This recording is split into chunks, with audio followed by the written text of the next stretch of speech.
Bismillahir Rahmanir Rahim. Alhamdulillahi Rabbil Alamin, wassalatu wassalamu ala Rasulillah. Mzazi mpendwa, watoto ni amana kutoka kwa Allah, ni zawadi, ni furaha ya moyo, lakini pia ni jukumu kubwa mbele ya Mwenyezi Mungu. Katika dunia ya leo yenye fitina, hatari, maradhi na maovu mengi, kinga kubwa ya mtoto si pesa, si elimu pekee, bali ni dua ya mzazi. Mtume wetu kipenzi Muhammad sallallahu alaihi wasallam amesema, dua tatu hazikataliwi: dua ya mzazi kwa mtoto wake. Hii inaonyesha nafasi kubwa ya dua ya mzazi mbele ya Allah subhanahu wa ta'ala. Kwa hivyo hapa kuna dua tatu ambazo nitakuonyesha ili uwe ukizitumia dua hizi kuwaombea wanao. Dua ya kwanza imo ndani ya Qur'ani, ambapo Mwenyezi Mungu Subhanahu wa Ta'ala anasema, Rabbi ja'alni muqima as-salata wa min dhurriyyati rabbana. Dua hii ndugu yangu ni dua ya Nabii Ibrahim, ikiwa na maana kwamba ewe Mola wangu, nijalie niwe miongoni mwa wenye kusimamisha swala na pia katika kizazi changu, ewe Mola wetu, na ukubali dua yangu. Ndugu yangu, hii ni dua aliyoitumia Nabii Allah Ibrahim, na nimekuandikia hapo kwa maandishi ya Kiswahili na we pia uweze kuyasoma na kuyajua. Rabbi ja'alni muqima as-salat wa min dhurriyyati rabbana wa taqabbal du'a. Rabbi ja'alni muqima as-salat wa min dhurriyyati rabbana wa taqabbal du'a. Rabbi ja'alni muqima as-salat wa min dhurriyyati rabbana wa taqabbal du'a. Ndugu yangu, dua hiyo hakikisha unaifahamu. Na dua nyingine ya pili ni dua maalum ya kinga ya watoto. Mtume wetu Muhammad sallallahu alaihi wasallam alikuwa akiwakinga Hasani na Hussein. Ningependa na wewe dua hii pia uikalili, nitaisoma hapa na nimekuwekea pia kwa maandishi ya Kiswahili.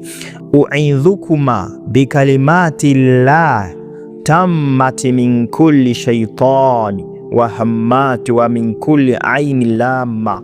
U'idhukuma bikalimati llahi tamma min kulli shaytan wa hammati wa min kulli aini lamma.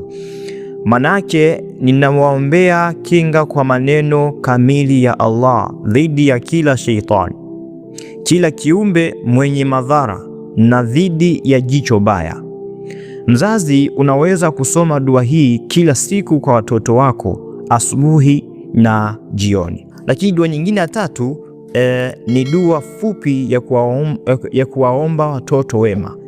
Unataka Mwenyezi Mungu akujalie uwe na kizazi chema, basi ndugu yangu, hakikisha unasema hivi: Rabbana hablana min azwajina wa dhurriyyatina qurrata a'yun.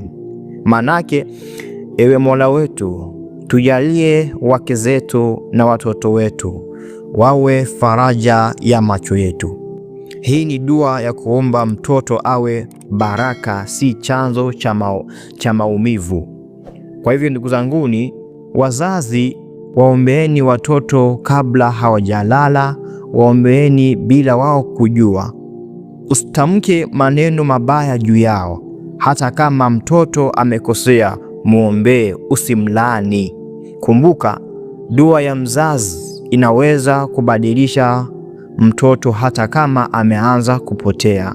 Hivyo mzazi mpendwa, huenda huwezi kumlinda mtoto wako kila mahali, lakini Allah anaweza. Mweke mtoto wako katika mikono ya Allah kwa dua, kwa sababu kinga ya kweli si kufuli la mlango, ni dua ya mzazi usiku wa manane. Allah subhanahu wa ta'ala awajalie watoto wetu wawe watu wa swala, heshima na mafanikio duniani na akhera. Mpendwa mzazi, kuna wakati mtoto anabadilika tabia, anakuwa mkali, hasikilizi au anaingia katika marafiki wabaya. Lakini kabla hujamlaumu mtoto, jiulize, je, umempa kinga ya dua? Katika Qur'ani Allah anatukumbusha kuwa mali na watoto ni mtihani. Hakika mali zenu na watoto wenu ni mtihani. Hivyo mzazi anatakiwa kupambana kwa silaha ya dua. Moja, wakati bora wa kuombea watoto ni katika theluthi ya mwisho ya usiku baada ya swala siku ya Ijumaa wakati wa mvua. Mtume wetu kipenzi Muhammad sallallahu alaihi wasallam alisisitiza umuhimu wa dua katika nyakati hizi. Mzazi, ukilia kwa ajili ya mtoto wako usiku, machozi yako hayapotei mbele ya Allah subhanahu wa ta'ala. Hivyo kinga dhidi ya marafiki, na jambo la pili ni kinga dhidi ya marafiki wabaya.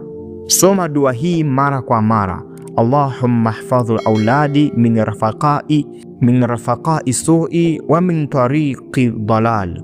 Ewe Allah, walinde watoto wangu dhidi ya marafiki wabaya na njia ya upotevu, kwa sababu mara nyingi mtoto hapotei kwa sababu ya wazazi, bali kwa sababu ya mazingira.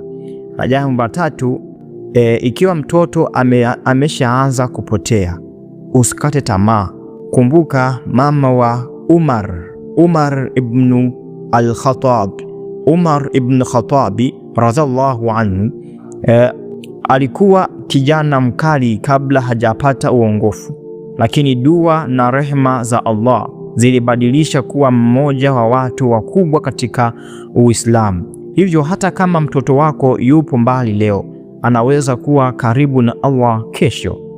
Na jambo la nne ni aya ya kusoma kwa kinga ya watoto. Soma Ayatul Kursi.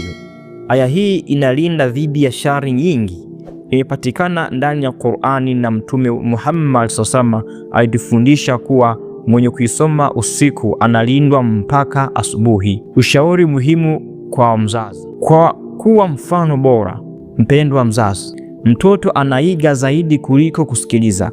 Fundisha Qur'ani, usimwagie maneno ya laana kama hautofanikiwa. Maneno yanaweza kuwa dawa mbaya. Weka mazingira ya dini ndani ya nyumba yako. Kinga ya mtoto wako si simu bora, si shule ya gharama kubwa. Kinga ya kweli ni dua yako, malezi yako, mfano wako. Muombee mtoto wako kila siku, hata kama anaonekana mzuri, kwa sababu vita ya roho havionekani kwa macho. Allah azilinde familia zetu, awafanye watoto wetu wawe nuru ya macho yetu na wawe sababu ya sisi kuingia peponi. Amin, amin, amin. Ndugu yangu katika imani, ikiwa ni mara yako ya kuanza kuingia katika chaneli hii, basi nakusihi usiache kugusa alama nyekundu iliyoandikwa subscribe. Lakini pia ikiwa utapenda kujifunza Qur'ani na dua, basi nifuate WhatsApp inshallah niweze kukuelekeza na kukufundisha dua. Wa ila huna, assalamu alaikum wa rahmatullahi wa barakatuh.